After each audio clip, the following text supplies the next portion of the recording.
Olá, boa tarde, sejam todos muito bem-vindos à Live Max, que é um evento que nós realizamos, né, periodicamente, estamos buscando ter uma frequência aí semanal, mas devido aí às atividades constantes aí da empresa, né, dos consultores, da equipe aqui de marketing, a gente não tem, é um esforço que a gente está fazendo, espero que a gente consiga manter essa live aí semanal, com os conteúdos que normalmente a gente percebe demandados pelos nossos clientes, pelos nossos parceiros. O evento de hoje, ele vai tratar sobre os perigos da água na indústria de alimentos. Esse é um tema que o Luiz Fernando, nosso diretor técnico, sócio fundador da Max, evidenciou como uma das preocupações que a equipe de segurança de alimentos, né, da qualidade da empresa, precisa dar. Né? A água tem aí diversos aspectos a serem observados e conduzidos dentro de um sistema de gestão da qualidade e segurança de alimentos. Ele também vai apresentar como é que ele está direcionando isso nas empresas que nós atendemos. Aí ele se propõe a resumir aí 25 anos de conhecimento na área de segurança de alimentos nesse tema água. Né? Eu acho que o tempo dessa live é de 1 hora e a gente vai procurar ser o máximo objetivo possível nessa duração. Então, eu peço até que vocês que já estão aqui na sala, né, já temos aqui uma quantidade significativa de pessoas, eu peço que vocês já, se tiverem alguma pergunta, já anotem aí, coloquem aí digitem o texto e depois coloquem no chat aqui do próprio Zoom, que eu já vou selecionando aqui as perguntas, mas pode ser que algumas dessas perguntas sejam esclarecidas ao longo da live. Tá? Então, estou aproveitando aqui o tempo que estão chegando mais pessoas, né? Estamos a 2 minutos de 13 horas, e essa live vai até às 14 horas. Além do Luiz Fernando apresentando o conteúdo que é o propósito dessa live, nós vamos ter também a participação do Demontier.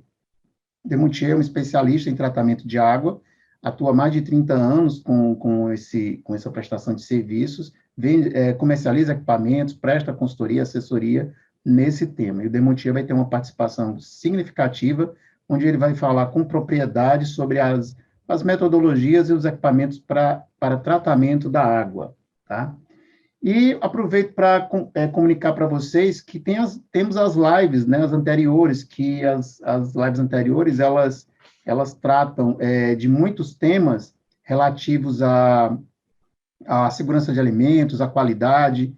Então, é importante que vocês deem uma atenção para essas lives, porque tem conteúdos muito, muito interessantes lá.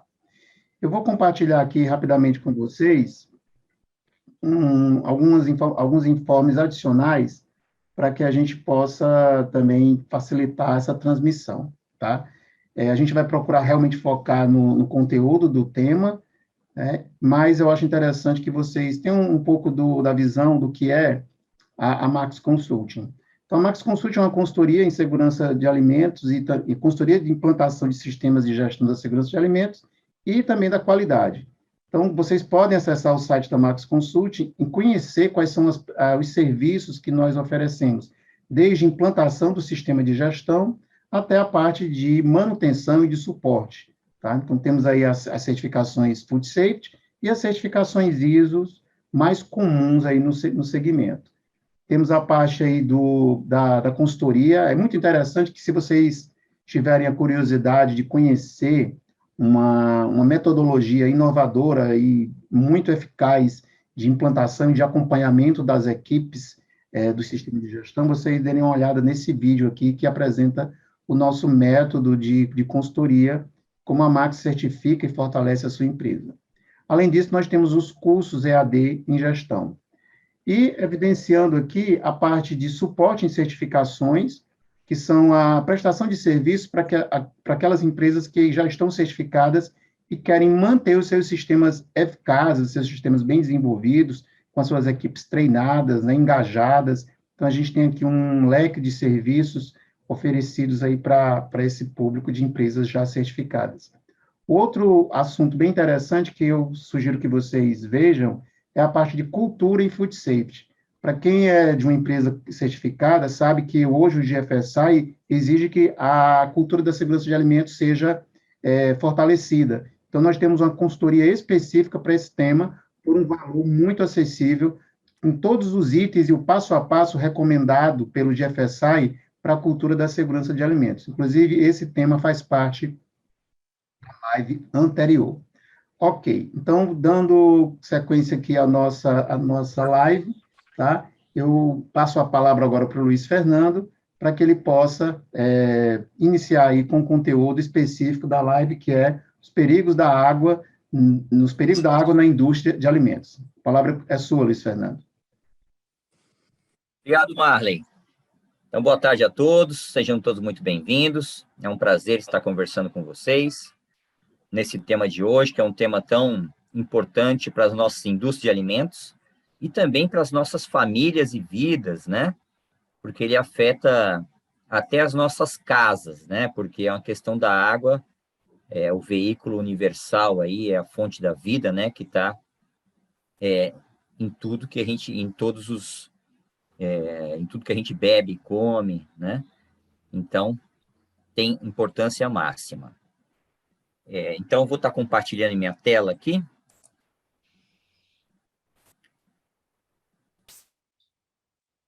Pronto. Aqui.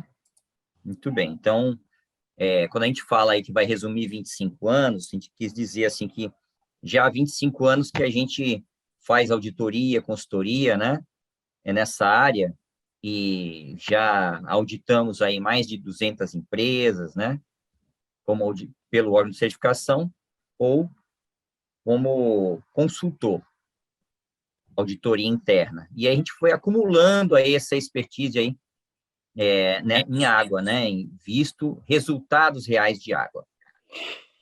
Então, a gente vai falar aí sobre todos esses perigos microbiológicos, trialometanos, nitrato, nitrito, elastômeros, pesticidas, metais pesados, substâncias perigosas e bisfenol, que são os casos reais que eu tenho visto acontecer nas empresas, né? Então, esse é o objetivo de hoje, mostrar a realidade e soluções. A minha formação, sou engenheiro agrônomo, fiz mestrado em biotecnologia industrial na Bélgica, fui gerente de fábrica de cervejas, né, do Grupo Ambev durante 7 anos. Depois montei esta consultoria há 17 anos.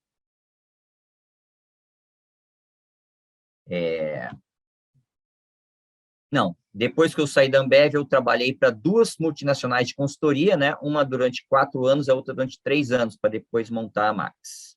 Mas vamos lá, pessoal. Então, eu vou pedir para vocês aguardarem um pouquinho com as perguntas, para a gente poder deslanchar aqui rápido no assunto, que é muita coisa. E aí, a gente vai deixar um tempo, uns 10 minutos no final, né? Eu vou falar, depois o Demontia vai falar, e a gente vai deixar uns 10 minutos para vocês perguntarem. Então, a água, ela está na composição dos alimentos, né, tanto das bebidas, quanto da água, quanto das comidas. Por exemplo, uma tapioca como essa tem 42% de umidade, né, e muitos alimentos são lavados com água e tal. Então, na higienização do alimento, é uma questão importante do uso da água, na higienização dos equipamentos e instalações, que tem contato com o alimento, então já é um contato indireto da água, né? E na higienização de mães, banhos e preparo de alimentos na cozinha da indústria, que aí seria mais indireto ainda. De qualquer forma, os perigos da água podem afetar em qualquer uma dessas situações em uma indústria de alimentos. Para introduzir o tema, então a gente pegou esse documento, que é um documento da Anvisa, né, que faz um apanhado geral da situação no Brasil, dos anos de 2018 a 2020, sobre o atendimento aos requisitos da água, né, aos parâmetros da água. Então, esse documento, ele circulou bastante aí nos grupos, né, na internet, um documento de muita relevância, né? Então, ele mostra que 763 cidades do Brasil apresentaram resultados da água que é distribuída para a população fora dos limites. Então, isso é uma coisa muito relevante, assim, no meu ponto de vista, né? porque é uma água imprópria para o consumo e que nós estamos consumindo. Né? Eles dizem que, na média, 1 a cada 4 resultados de laudos tem resultado fora. Né? Então, existe... Isso é o que eles enxergaram, o que foi informado, né? Fora o que se escondeu. Porque, por exemplo, a Sabesp, né, ela é responsável pela distribuição de água em mais de 370 municípios paulistas, incluindo a capital, divulga apenas o que se chama de parâmetros básicos, como cor, turbidez, coliformes fecais. Nem mesmo no site é possível pesquisar as substâncias químicas acima do limite. Então, muitos órgãos, eles não divulgam os resultados todos de água, né? Mas existem, aquilo que foi divulgado já tem essa quantidade grande de resultados fora, né? 763 cidades. A maioria dos casos é por subprodutos do tratamento, né? Então, qual que é o principal vilão de todos? Se chama trialometanos, né? Que é uma substância formada pelo cloro em contato com as substâncias orgânicas.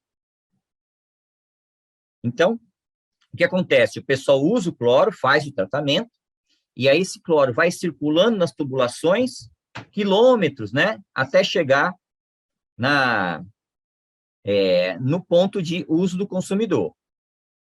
E aí, até chegar lá, ele atravessa tubulações de 10 anos, 20 anos, e que se acumulam resíduos por dentro dessa tubulação. Então, esse cloro, em contato com esse material orgânico das incrustações, forma cloro mais metano, clorometano, trialometanos, que o cloro é um halogênio, né? Assim como flúor, bromo, iodo, né? Que vão formando, junto com o material orgânico, esse composto que é cancerígeno. No caso do Ceará, por exemplo, é outra concessionária de água que também não mostra todos os parâmetros, né? Assim como também em Santa Catarina e tal. Então, o problema é grande, é preocupante. Também, além de referência de perigo, que a gente vai estar olhando para a portaria 888, né, de potabilidade de água, a gente vai trazer também um outro documento, que é considerado as substâncias presentes na água que geram muito risco à saúde do consumidor, né? Muitas delas estão na 888, mas algumas delas não estão, né, na legislação brasileira e é considerado mundialmente como perigos, então nós vamos falar um pouco delas também. Então vamos lá, pessoal. Vamos seguir essa sequência, né? Falar dos microbiológicos, nitrato e assim vai, para cada um desses problemas. Então, primeiro, microbiológicos. Os microbiológicos, de onde vem, né? Então, esse é o perigo mais comum, né? Ele vem de fontes variadas, de causas variadas, por exemplo, empresas, indústrias de alimentos que têm a sua fábrica dentro de cidades, né? Onde a fábrica está em bairros antigos, bairros muito populosos, às vezes, começaram ali a fábrica, depois, quando a empresa cresce muito, eles até transferem, né, constroem uma fábrica melhor fora da cidade, mas começa dentro da cidade. Então, ali, muitas vezes você tem um sistema muito rudimentar de fossas não vedadas, né? E, às vezes, a fábrica coleta água de poço, né? Quando ela usa a água que vem da concessionária, da Sabesp, por exemplo, aí não tem o problema microbiológico. Mas quando ela pega do poço daquele bairro, aí geralmente aparecem esses problemas microbiológicos. Ou quando pior também, outro caso de origem é quando tem captação de água superficial não tratada, né, ou contaminada. Bom, quais os problemas à saúde? São diversos, né? Principalmente diarreia, né, causada por E. coli entropatogênica, o cólera, leptospirose, hepatite, esquistossomose, e muitas outras aí, dengue, rotavírus, que vocês conhecem. Então, esse é o caso mais fácil de tratar, né? Então, basta vocês manterem a água aí com o cloro, né, de 0,2 a 2 ppm, manter um sistema de automático de dosagem de cloro, que mantém o cloro nessa concentração em todos os pontos da distribuição até o ponto de consumo final, né? Ou então, usar o ozônio nessa concentração aqui que a própria Anvisa recomenda, 0,16 a 0,34. O 0,34 é quando se trata de águas superficiais, que aí você tem uma carga maior e outros tipos de micro-organismos, né? Microcistinas, cianobactérias, por exemplo, né?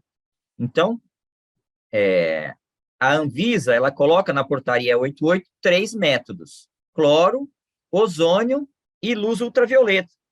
Então, pode ser a ultravioleta também, nessa dosagem de 1,5 a 2,1 milijoules por centímetro quadrado, no comprimento de onda de 254 nanômetros, né, que é aquele que elimina qualquer tipo de micro-organismo, vírus, bactérias, fungos, qualquer um. Bom, então esse é o mais conhecido, o que vocês realmente já dominam melhor e conseguem tratar e resolver bem. Mas é um problema comum da gente ver resultado de água com contaminação de bactérias. Então, vamos para o segundo caso agora, que são os trialometanos. Os trialometanos, a gente explicou lá que eles vêm do cloro junto com material orgânico. Vem do tratamento. Então, é o grupo com mais testes fora do padrão em todo o Brasil. Eles aparecem quando o cloro interage com o mercado, com material orgânico, como algas, esgoto, crostas de material orgânico, que se acumulam nas tubulações e levam a água das estações de tratamento para as casas e empresas. Eles são subprodutos da desinfecção. Eles estão acima do limite em 493 cidades do Brasil. 21% das cidades que fazem análise apareceu trialometanos acima do limite de 0,1 ppm, né? Então, o trialometano é classificado pela Agência Internacional de Pesquisa, que faz parte da Organização Mundial de Saúde, classifica o trialometano como uma substância que pode produzir efeitos no fígado, rins e sangue, né? Possivelmente cancerígeno. Então, você tem lá uma célula de um tecido que você, dentro da célula, no núcleo da célula, né, você tem o trialometano gerando um crescimento anormal dentro desse núcleo da célula, e isso vai multiplicando para outra, até que isso vira um tumor dentro de um tecido do nosso corpo, né? Então, esse é o início de um processo cancerígeno, que é gerado pelos trialometanos, que estão em todo canto. Os trialometanos, como eu vou controlar isso? É fácil, é só usar um filtro de carvão ativado, né? Então, o carvão ativado, que muitas indústrias de alimentos têm, ele é barato, né? Você faz o uso dele e você faz a retrolavagem dele com soda quente, você limpa de novo e reaproveita e pode usar muito tempo, né? Esse filtro de carvão. Então, passar água pelo filtro de carvão, ela retém não só o cloro, como o trialometanos, como qualquer outro halogênio, né? Então, o carvão ativado tem essa capacidade de reter os halogênios e os trialometanos. Então, aqui essa foto que vocês estão vendo aqui, ó, é uma foto da cozinha aqui da minha casa, da pia, em que eu já tenho um filtro de carvão ativado aqui já faz 8 anos, né, que eu já sei desse problema aqui no Brasil. Então, aqui em casa, toda a água que a gente toma aqui para fazer suco, para beber água, para fazer feijão, macarrão, é tudo passado no filtro de carvão ativo. Por quê? Porque a concessionária de água pode ter até o trialometano dentro do limite lá, mas ele saindo de lá com cloro, atravessando a tubulação até chegar na minha casa, criou o trialometano. Então, eu já vi vários resultados de análise em fábricas de alimentos da água da concessionária, chegando ali, amostras pegas chegando na fábrica com trialometano. Aqui está uma foto de um filtro de carvão aí, industrial, né? Um filtro grande que indústrias de alimentos usam. Muito bem. Então, o principal vilão é fácil de resolver. Segundo vilão, o terceiro vilão, né? Falamos de microbiológico, trialometano, agora nitrato e nitrito. Então, o nitrato e nitrito, eles vêm no meio rural de uma concentração de pesticidas, fungicidas, herbicidas e fertilizantes nitrogenados, né, que são muito utilizados.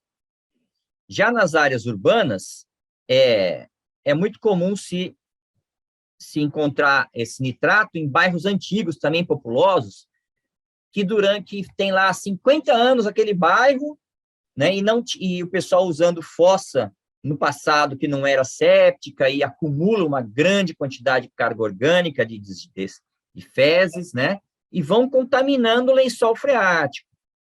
E aí gera essa quantidade aí de nitrato e nitrito, né, que um se reduz no outro. O nitrato se reduz em nitrito e todos vêm da amônia.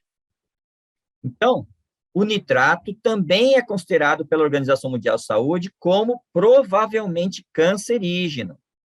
Outro problema grande. Como é que se vai controlar o nitrato? Também existem filtros específicos, né?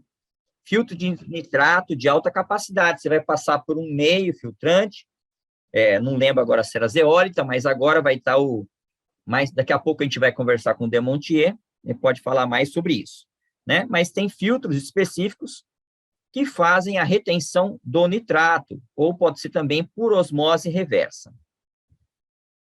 O próximo problema, pessoal, que a gente vê, já vi resultado de laudo aí da portaria, com esse tipo de substâncias elastoméricas, né? Como benzeno, etilbenzeno, xileno, tolueno, né? Que são compostos que vêm do petróleo. Mas como é que esses compostos vieram parar na água? Muitas vezes, pessoal, é porque vem da manta que é usada na caixa d'água. Às vezes você tem uma caixa d'água de alvenaria que o pessoal coloca uma impermeabilização com uma manta. E essa manta, às vezes, eles usam manta que não é apropriada para a indústria de alimentos, para a caixa d'água. Manta de asfalto, manta para proteger uma casa. Você está construindo uma laje de uma casa, lá em cima, você vai impermeabilizar o teto para quando chover não cair água dentro da casa. Então, você põe uma manta asfáltica lá em cima da casa, lá na parte de cima, em cima da laje. Então, quando o pessoal vai fazer uma caixa d'água, às vezes ele não sabe, ou então é porque é mais barato a manta asfáltica, que não é para alimento, e usa para caixa d'água. E muitas indústrias eu vejo lá com manta asfáltica errada, né, protegendo a caixa de alvenaria. E aí, esse asfalto, ele não é bem polimerizado, então o benzeno, metilbenzeno, essas partes da molécula aromática, eles desgrudam uma das outras, né? Os monômeros se soltam do polímero e vão para a água. Então, é um caso real e também devido a vazamento de tanque de posto de gasolina. Então, se você tem a sua indústria de alimentos em cidade, na cidade tem posto de gasolina. Se o posto de gasolina tem aquele tanque de gasolina embaixo do posto, né, o reservatório de combustível, tiver uma trinca, um vazamento lá embaixo, vai ficar percolando gasolina, diesel, para a água do lençol freático da sua região. E se você capta essa água com poço, pode ter esses compostos aí perigosos. O problema à saúde é o mesmo, né? As substâncias são cancerígenas, né? Essas substâncias provenientes aí do petróleo, ou seja, a célula humana, ela não reconhece aquele composto que entrou dentro da célula, e ela começa um processo de luta contra aquele composto. E nessa luta, ela vai envolvendo esse material e vai crescendo desordenadamente, formando o tumor. Então, como que eu vou evitar isso? Não usar manta asfáltica, né? Ou usar manta apropriada para alimentos, né? Como, por exemplo, aqui da Perfortex, né? Que eu já vi laudos aí, da SGS, por exemplo, comprovando a adequação para uso com água, né? Então, ou você vai mudar a manta que você tem na sua caixa d'água, ou você vai mudar a caixa d'água para usar uma caixa d'água de polietileno, ou uma caixa d'água de fibra de vidro, né? Ou então, vai ter que fazer outro revestimento por cima da sua manta asfáltica. Muito bem. Vamos para o outro perigo, que é o bisfenol. Então, o bisfenol, pessoal, ele também vem de mantas, revestimento de caixa d'água, muitas vezes, né? Então, o que é o bisfenol, né? O bisfenol A mais a epicloridrina formam o impermeabilizante chamado epóxi, que o epóxi é usado em muitos locais, assim, em indústria de alimentos, em casas, em construções, né? Porque ele é muito impermeabilizante. Então, às vezes, você encontra bisfenol em epóxi, em tinta epóxi da parede, né? Ou no revestimento da caixa d'água. E esse epóxi, como que ele é feito? Ele é feito de epicloridrina, está aqui a fórmula da epicloridrina, está aqui ela grandona, né, epicloridrina, mais o bisfenol A. Se você botar um monte de bisfenol A e nas pontas colocar a epicloridrina, você tem o polímero epóxi. Por isso que a Anvisa colocou lá a epicloridrina agora na 888 de maio de 2021. Então, é um composto que não tinha, né? Agora tem, e o máximo é 0,4 ppb, que é microgramas por litro, né? Se tiver um traço de nada, já é problema para a água, porque se tem epicloridrina, tem muito mais bisfenol, geralmente, né? Porque o bisfenol anda junto com a epicloridrina. E qual que é o problema? Então, a epicloridrina, o bisfenol, na verdade, ele é um disruptor endócrino, porque é uma substância muito parecida com os hormônios humanos. Por exemplo, com o estradiol, né, que é um estrogênio. Então, ele tem partes das moléculas que são parecidas com o epóxi, com o bisfenol. E aí, começa a fazer uma bagunça hormonal no ser humano. Então, a pessoa tomou lá uma bebida, uma água que tinha algumas moléculas de bisfenol, esse bisfenol, vamos supor que seja uma mulher, né? E ela esteja grávida. Por isso que tem esse bebezinho aqui na campanha contra o bisfenol.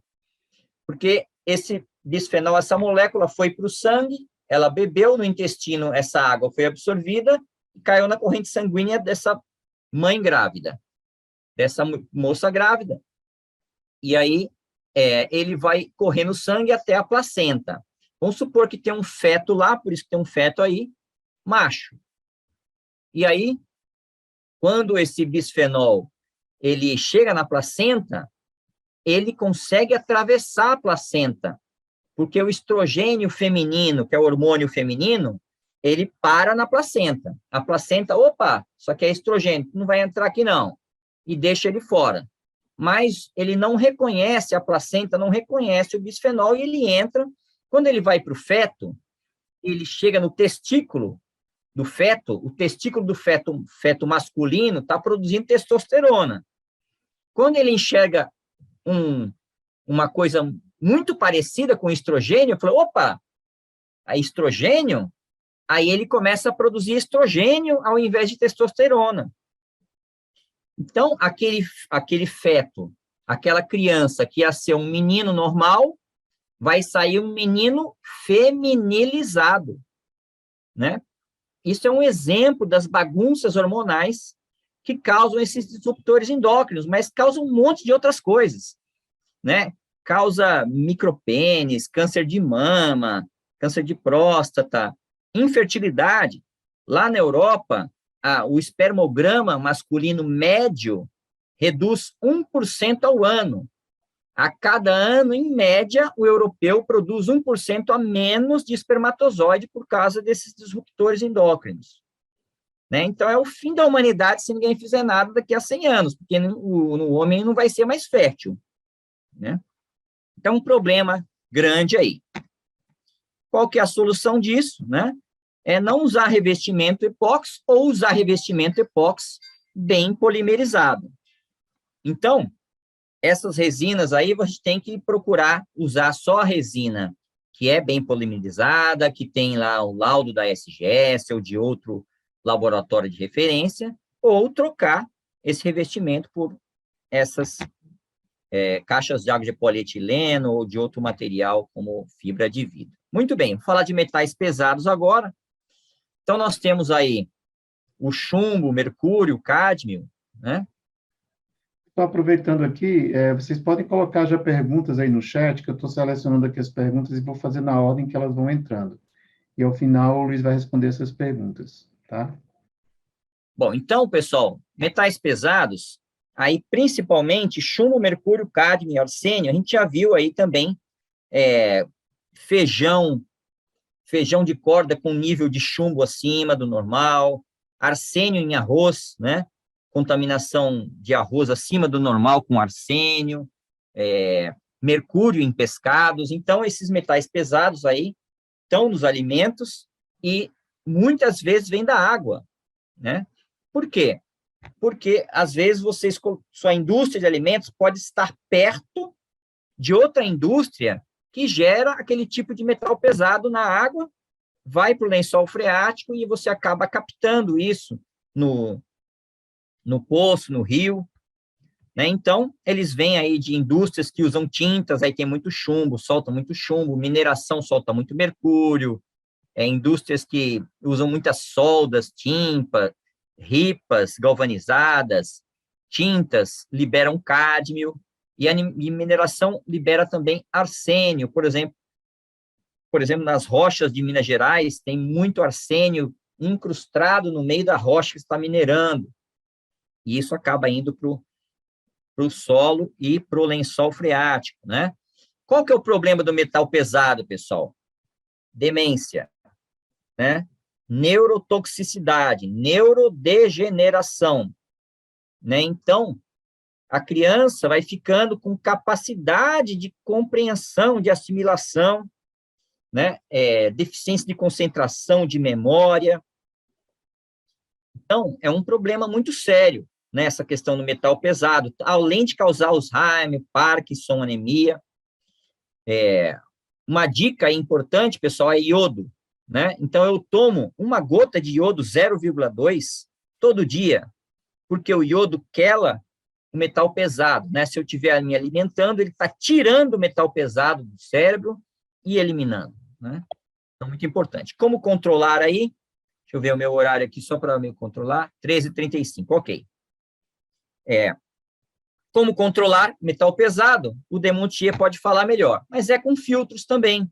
São filtros mais específicos, né? Com materiais específicos que ele vai falar, e também com filtros de cerâmica, osmose reversa e destilação. Então, dá para tirar os metais pesados que vocês detectarem aí na água de vocês, com filtração. Pesticidas. Então, os pesticidas vêm das pragas no campo, né, que o pessoal usa para combater as doenças e pragas nas plantações e também nas cidades. combate a pragas aí com supermetrina, essas coisas, né? Então, há 50 cidades com limites de pesticida na água de distribuição para a população acima do limite, né? Esses casos também deveriam acender o alerta máximo devido à sua periculosidade. 21 dos pesticidas monitorados na água do Brasil, na portaria 888, tem 40 pesticidas, tem que analisar 40. Desses 40, 21 são tão perigosos que foram proibidos na União Europeia, né? Então, são substâncias eternas, né? Resistentes, que nunca se degradam no meio ambiente.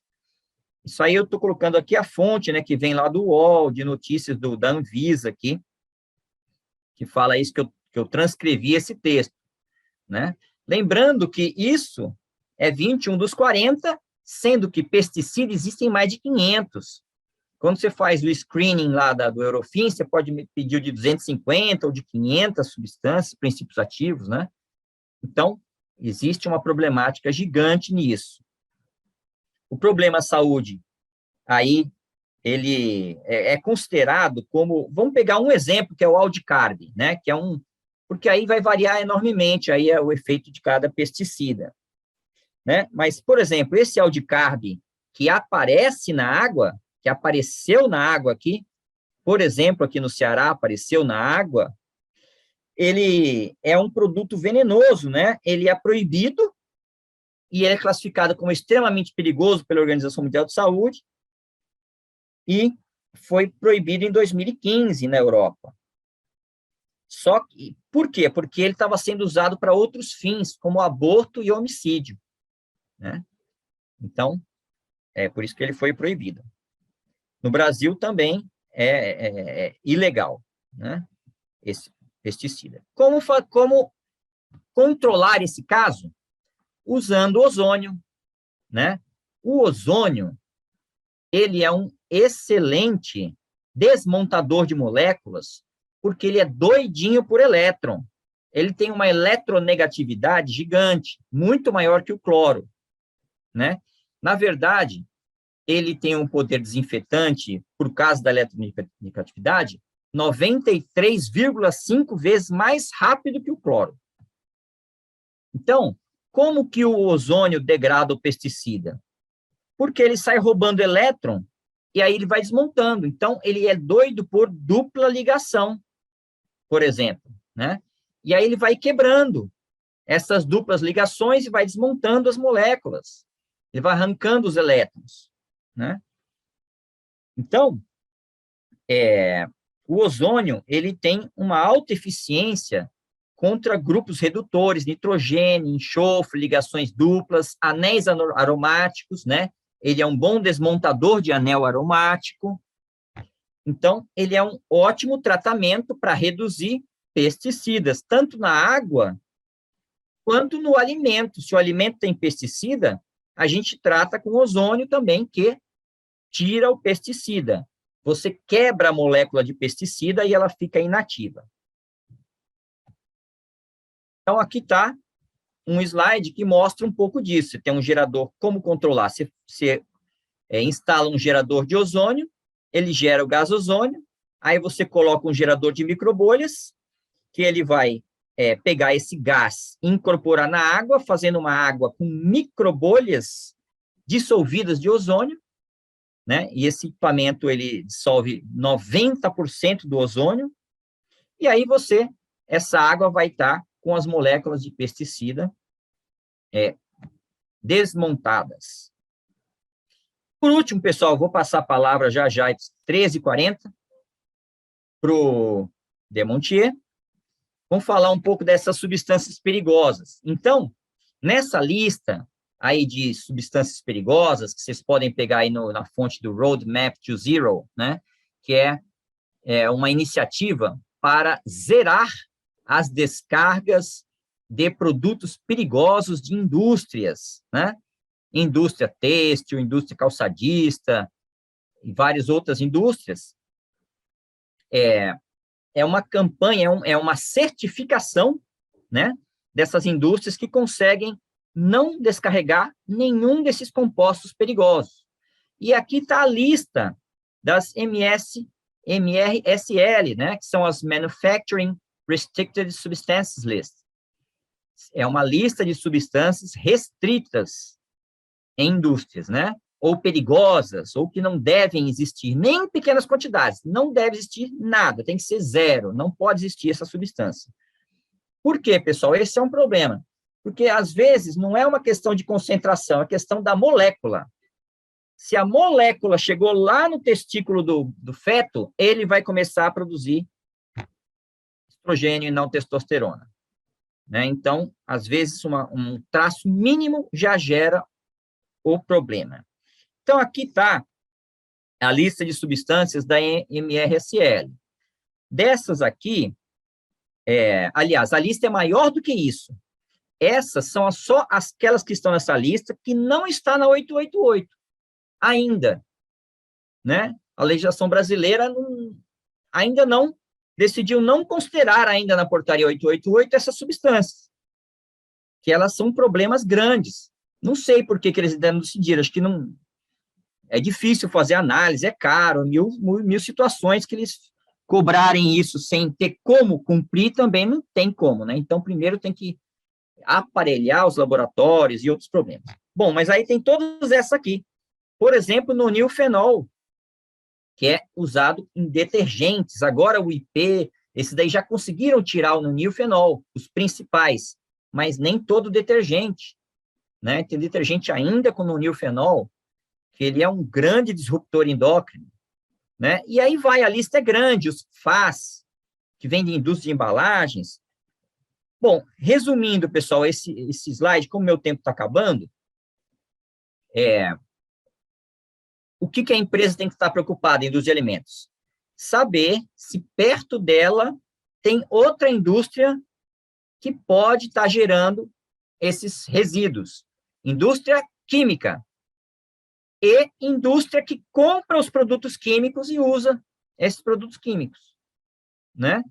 Então, se você for aqui, eu moro em Fortaleza, for lá na cidade vizinha, Maracanaú, tem várias indústrias químicas lá, né, que usam esses produtos, né? No polo da Bahia tem várias indústrias químicas, mineradoras, tem empresas que fazem embalagem de alimentos, que fazem embalagem de alimento, embalagem cartonada com impermeabilizante para vender para o McDonald's, por exemplo, colocar o sanduíche. Tem o FAS, que é o polifluoroalquilsulfonato. Então, vocês têm que, quando fizerem o estudo APPCC de vocês, tem que considerar os perigos da água, se vocês estudaram a região, se na região tem indústria química que tem esses resíduos, e esses resíduos podem estar na água, então abre-se o alerta. E o ideal é fazer uma análise para ver se tem mesmo algum desses produtos químicos, para aí, se não tem, se você não encontrou, então aí você considera o risco baixo. Se não, é um risco alto, aí precisa tratar aí a água. Beleza. O Demontier chegou aí. Tudo bem, amigo? Tá me escutando aí? Estou sim. Tá, joia. 13h44. Então, esse aqui acho que é o último slide que eu ia colocar. Então, esse problema aí dessas substâncias perigosas, elas são carcinogênicas, neurotóxicas, disruptores endócrinos, vários tipos de problema. O que fazer, né? Então, estudar se tem essa questão do APPCC, você inclui no APPCC, procura os laboratórios da SGS, laboratório da Intertec, que eles fazem análise dessas substâncias perigosas. Ou você pode exigir a certificação ZDHC de fornecedor de produtos químicos, né?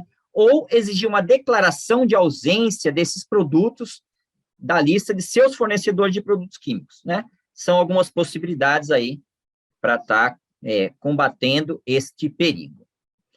Beleza, então agora eu vou abrir aí para o Demontier falar um pouco da empresa dele, da experiência dele, e depois vocês podem fazer as perguntas. Tá contigo aí, Demontier. Boa tarde, pessoal. Meu nome é Demontier Linhares. A nossa empresa é a Loja dos Filtros. empresa fundada em 1965, e vem numa trajetória de crescimento e de melhorias nos conhecimentos de equipamentos e projetos de equipamentos para tratamento de água, né? A empresa inicialmente começou com fio de barro. Então, de 30 anos para cá, com a nova gestão, né, que eu entrei na empresa, gerindo a empresa, né, eu comecei a conhecer os equipamentos industriais para tratamento de água, porque aqui todos sabem que antigamente você tinha estações de tratamento de água com flocodecantadores, aeradores, filtros de areia, entendeu? E sistemas grandes, né? Aqueles filtros imensos, com diâmetros de 2 metros, altura de 3 metros, ou coisas grandes, né? Só que a tecnologia ela veio avançando com processos de filtração muito mais eficientes, entendeu? E de tamanho menores, ou seja, você consegue uma filtração eficiente, com uma vazão satisfatória, com equipamentos pequenos, né? Então, na década de 90, a gente começou a implantar esses equipamentos aqui em algumas indústrias do estado do Ceará, depois João Pessoa, Recife, Bahia, em virtude do sistema industrial do Grupo M. Dias Branco, né? Então, assim, hoje em dia você consegue obter equipamentos que lhe garantem uma quantidade de água satisfatória a nível industrial com dimensões pequenas, entendeu? Você não precisa mais ter aquele sistema gigantesco de ETA como era antigamente, né? Entendeu? E a empresa foi evoluindo e de repente, ela começou a tratar especificamente alguns problemas que foram surgindo nas análises físico-químicas da água, né? E a água ela tem problemas de ferro, né? Que na nossa região do estado do Ceará, ela tem um índice muito elevado de ferro em algumas localidades, tanto na capital como no interior. E a gente também possui essa expertise de eliminar o ferro sem nenhuma filtração com produtos químicos. Pronto, você não adiciona produtos químicos para você eliminar o ferro da água. É o que a gente faz, entendeu? Através de produtos, de material filtrante específico para este fim, né? O nitrato também, que recentemente vem assolando os lençóis freáticos aqui da cidade, nós também temos tecnologias e desenvolvemos equipamentos para eliminar o nitrato, né? A questão da água salobra, né? A água salgada, nós temos vários equipamentos, dezenas de equipamentos instalados para uso industrial e uso residencial também. Aqui em Fortaleza nós temos mais de 40 condomínios com dessalinizadores produzidos pela nossa empresa. E dentro dessas aplicações, a gente vem conseguindo a satisfação dos clientes, e tem muitas tecnologias que estão por vir, né, que são as membranas de ultrafiltração, que estão se tornando mais acessíveis para o investimento do empresário, né, ou até mesmo para um condomínio. Estou à disposição de vocês aí para algumas perguntas sobre algumas aplicações nossas. Ok. Então, assim, nós temos algumas perguntas aqui, Luiz, e eu vou relacionar, que tem empresa aqui de vários estados do Brasil, tá? Tem pessoal aqui do Ceará, tem pessoal do Pará, né? Tem pessoal de outros estados mesmo, tem aqui a pessoal da Paraipaba Industrial, a Xingo Fruit, tem pessoal do M. Dias Branco, Três Corações, da Emo e Nutrilite, da Agrícola Formosa, da Copra, da Vigor, da Cargill, da Usina União, do Cruzoé Foods, Naturágua, Natural One e outras aqui presentes. Demontier, eu faço até uma pergunta para você. A sua empresa, você diz até o nome da sua empresa, e se atende em outros estados do Brasil, além do Ceará? Pergunta mais relacionada a você, Demontier. Atualmente, eu estou bem concentrado aqui no estado do Ceará, mas nós temos equipamentos instalados na planta do Grupo M. Dias Branco, em Cabedelo, né? Nós temos equipamentos instalados em Recife, nós temos equipamentos instalados em Maceió, nós temos equipamentos em Salvador, né? E a gente, obviamente, em São Luís, nós temos alguns condomínios com água tratada pela nossa empresa, nós temos o supermercado Mateus, um sistema de tratamento de água nosso, inclusive a casa do dono do supermercado, a água é tratada pela nossa empresa, tinha um ferro altíssimo lá, e nós implantamos também. Então, assim, a nossa empresa, ela concentrada, 99% da ação dela é no estado do Ceará, mas, obviamente, que quando surgem as necessidades dos clientes, fora daqui, a gente faz o projeto e, caso seja fechado, a gente vai instalar, entendeu? Entendi, perfeito, excelente. Então, eu vou fazer aqui outras perguntas, que aí o Luiz responde, se você achar que tem ligação com a sua expertise, Demontier, você, por favor, também fique à vontade de responder. A primeira pergunta aqui é da Thaís, ela é da empresa Saúde Rio e Mar de Brasília, Distrito Federal. Ela pergunta assim: indústrias que usam água diretamente de sistema de abastecimento público, quais análises seriam necessárias realizar? E em caso de desvio nas análises, como podemos agir? Olha, certo. Infelizmente, as águas fornecidas pelas empresas de abastecimento público, elas são águas que têm, como eu lhe falei, ela tem uma pré-filtração, ela tem uma filtração básica, certo? Ela tem uma filtração básica e chega na casa do consumidor, eu interpreto dessa forma, né? E com um nível de cloro, para que você tenha uma água potável na sua residência, na sua empresa, no seu condomínio, e aí vai. O que eu sempre indico é para o empresário ele fazer a filtração dessa água que chega da rede pública antes do armazenamento. Porque o que ocorre é o seguinte: quando a água chega na empresa, que ela vai para o armazenamento, na cisterna ou na caixa d'água, ela vem de uma tubulação quilométrica, entendeu? E essa tubulação ela é suja, ela tem muito particulado, né? Sujeira mesmo.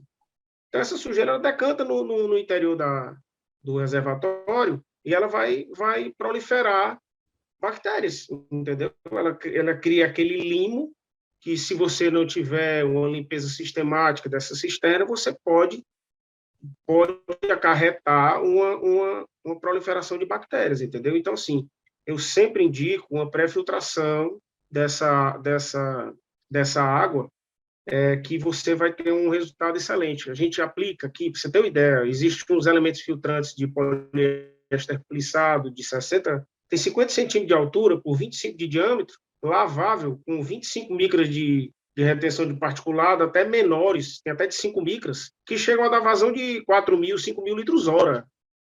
E o elemento filtrante é lavável. Então, você pega um elemento filtrante, você instala depois do hidrômetro da água da rede pública, você vai ver, quando for no primeiro dia que você tirar ele para lavar, ele vai estar impressionante, entendeu? Tem muitos poços que não sujam o elemento filtrante, como a água da rede. Aqui mesmo em Fortaleza, eu tenho dezenas de condomínios com esse filtro instalado, filtrando a água da CAGES. Quando vai fazer a manutenção, o filtro do poço tem uma areiazinha, aquela que a bomba puxa, e o da CAGES é da cor da minha camisa aqui. Entendeu? Excelente, então, assim, dependendo do ramo de atividade da empresa, certo? Principalmente se for alimentício, se for até um pequeno laboratório que não tem a necessidade de uma água de... Aqui nós temos laboratórios que existem os equipamentos específicos para cada aplicação dentro do laboratório, e lá na entrada, no cavalete da CAGES, eu coloquei um sistema desse e funciona perfeito. Depois botei um ultravioleta e aí vai, entendeu? Perfeito. A Thaís, Só lá da complementando. empresa, agradeceu a sua pergunta e pediu para o Luiz complementar. Acho que ela quer ver também do ponto de vista dos sistemas de gestão, Luiz, das análises, do desvio das análises. Complementando aí a resposta do Demontier. Isso, complementando então as análises, né? Você, em vez de gastar dinheiro para mandar fazer análise da água que vem do abastecimento público, você solicita e o órgão público tem que te entregar o resultado das análises, né? Então, ou ele vai colocar no site dele, ou você pede por e-mail. Como eu conheço o pessoal aqui da CAGES, eu já dou o e-mail lá do pessoal, eles mandam por e-mail mesmo a análise completa da água. E da água, ele vai falar qual a sua região, ele vai ver qual que é a saída para aquela região da água e vai mandar o laudo conforme a 888, completo.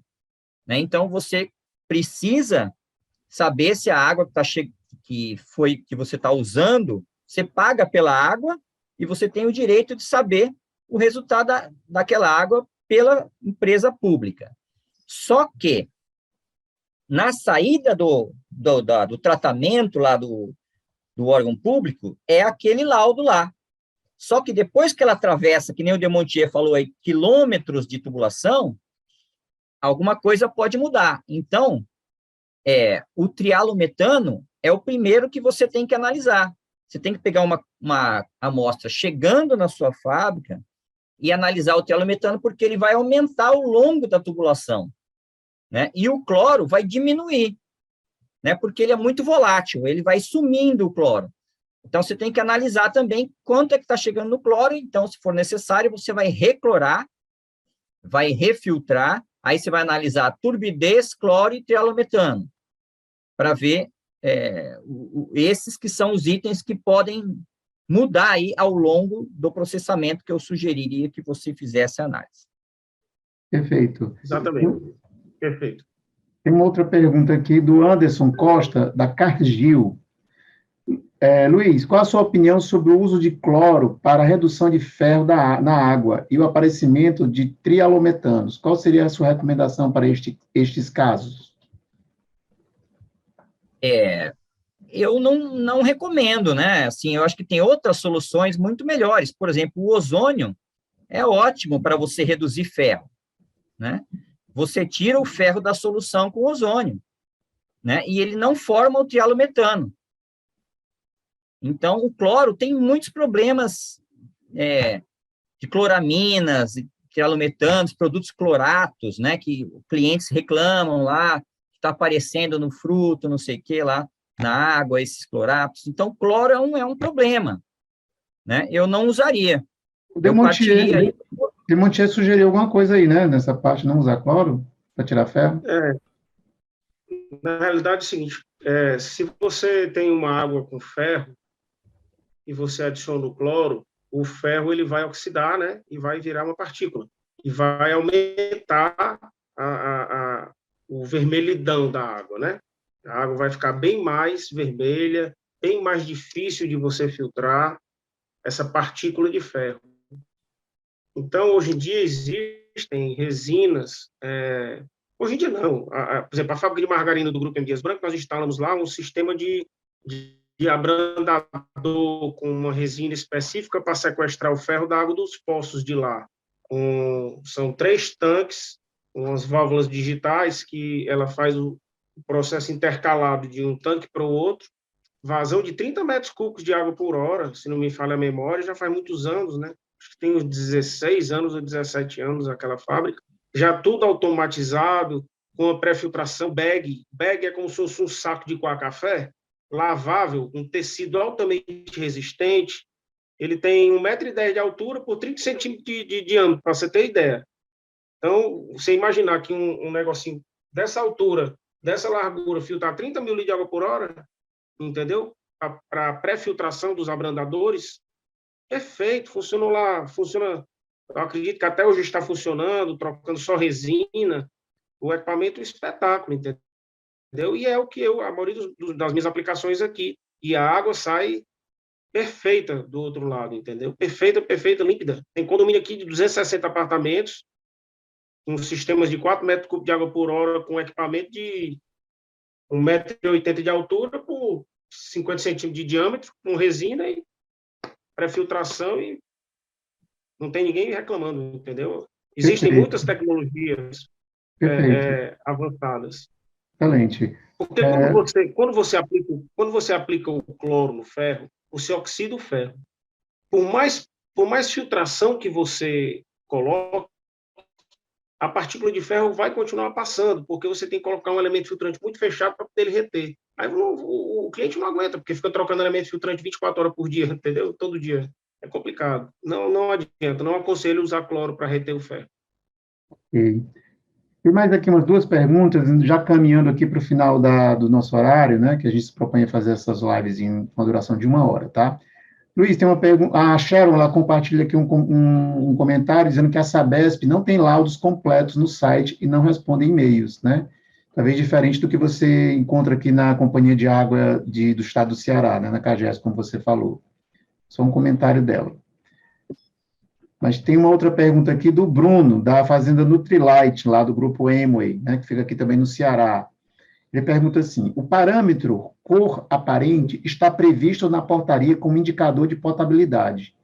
Ele viu em alguns blogs que esse é um parâmetro mais visual e deve-se levar a turbidez em conta. Ele pergunta: diante desse conflito, qual seria a boa prática sobre esse parâmetro? Certo. Só comentando aí a questão de São Paulo, que além de não estar informando, né, não manda o laudo completo, né, onde tem mais problema no Brasil, é na cidade de São Paulo e na cidade de Florianópolis hoje, onde os valores fora são mais numerosos, percentualmente, né? Bom, então, Bruno, é um parâmetro que está fora. Você tem dois parâmetros separados, você tem turbidez e tem cor, né? Então, eu não posso tirar um parâmetro pelo outro. Os dois têm que estar dentro. Se a cor está fora, pode ser um indicativo aí de algum tipo de metal, né, ou de corante.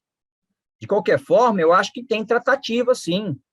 É provável que um carvão ativado, um carbono daqueles muito finos, não sei o que, eles consigam retirar essa cor da água, né? Mas então tem que fazer o tratamento. Eu acho que você não deve levar em conta, não, a turbidez está dentro, tudo bem. Eu acho que não. Se todos os parâmetros, né, na cor tem que ter lá o parâmetro, é 15 UH, unidades Hazen. Se está mais do que 15 unidades Hazen, eu tenho que fazer uma tratativa específica. Okay. Temos mais uma pergunta aqui, e só lembrando aqui para vocês, ou avisando, o Demontier, ele compartilhou o telefone celular dele aqui no chat do Zoom, tá? E aí vocês podem entrar em contato direto com ele. Com relação a assuntos de consultoria, de acompanhamento de sistemas de gestão, de melhorias, de suporte em certificações ou certificações, tratando desses assuntos especificamente, vocês podem entrar em contato comigo, Marley, que eu sou o diretor comercial da Max, sou eu que vou recepcioná-los aqui na Max e dar os direcionamentos de levantamento de necessidades e envio de orçamento, tá? E podemos também fazer reuniões por videoconferência para entender exatamente qual é o projeto, a necessidade de vocês. Mais uma vez, eu relembro a vocês, ou convido, para que vocês visitem o nosso site, maxconsulting.com.br, e também o nosso canal no YouTube, onde essa live vai estar sendo postada, e outras lives que vocês vão ver por lá, e é interessante porque é um canal de vocês receberem notícias da Max. Tenho mais uma pergunta aqui, Luiz, que foi a Paula. Eu não consegui ainda saber qual a empresa dela, mas ela pergunta assim: a água de captação subterrânea própria pode ser analisada diretamente como mineral ou deve sempre ser analisada como potável para consumo humano? Como saber e realizar essa diferenciação? Ah, tá legal. Então, o DNPM, ele classifica a água mineral como uma água que tem um conteúdo constante maior de minerais, né? Então, é outra água. Então, é outra lei, né? Então, você não pode dizer, mas eu venho do poço, é mineral? Não, necessariamente. Depende da composição, né, de um perfil aí de minerais maior nessa água, que fazem mais bem à saúde e tal. E aí, então, você tem que entrar, eu não lembro de cor, assim, mas tem, desde 1965, já tem uma portaria lá que classifica o que é uma água mineral, o que é uma água natural. E aí, aí você manda esse resultado para... você faz essa análise e pode, aí, então, pegar uma outorga do DNPM de que a sua água é mineral, se ela tiver aquela composição, para você utilizar. Acho que é isso. É assim, Demontier? Não sei se você pode complementar aí. É isso mesmo. É isso mesmo. Então tá. É exatamente isso mesmo. Precisa ter certeza aí desse resultado e conseguir uma outorga específica para extração de água mineral, porque é propriedade do governo, né? O que está embaixo da água, a gente tem que ter autorização e pagar os impostos aí para o Departamento Nacional de Produção Mineral, para ser Excelente. classificado como mineral. Exatamente. Excelente, Luiz. Então, a gente já pode caminhar aqui para o final, não tenho mais perguntas, e aproveito e agradeço aí a participação, tivemos uma boa participação aqui de pessoas, de empresas, né? Tivemos aí um pico de 50, pouco mais de 55 pessoas, e esse conteúdo, como eu falei, vai ficar disponível depois no nosso canal do YouTube, e convido novamente vocês para curtir, compartilhar, né, e assinar as notificações no nosso canal do YouTube. Agradeço também a sua presença, Demontier, espero que você possa participar de outros momentos assim conosco, porque realmente você trouxe informações bem preciosas. E, Luiz, eu deixo para você finalizar aqui, se o Demontier também quiser falar alguma palavra no final, fiquem à vontade e a gente encerra aqui a gravação e a transmissão. Então, pessoal, já 14h07, né? Já passamos um pouquinho do nosso tempo. Então, agradeço a presença de vocês. Não hesitem em nos contactar por qualquer curiosidade, qualquer pergunta, né, ou orçamento. Estamos aqui abertos para conversar com todos vocês a qualquer momento. Mandem e-mail ou WhatsApp e voltaremos daqui a umas 2 semanas com o próxima live. Um abraço a todos. Obrigado aí pelo convite. Espero poder participar das próximas. E quem quiser contato comigo, só falar com os meninos aí da Max, que eles fazem o link aí comigo para a gente procurar a solução mais adequada para cada um de vocês. Muito obrigado aí. Valeu, Demontier. Tchau, tchau, pessoal. Até a próxima. Obrigado, hein?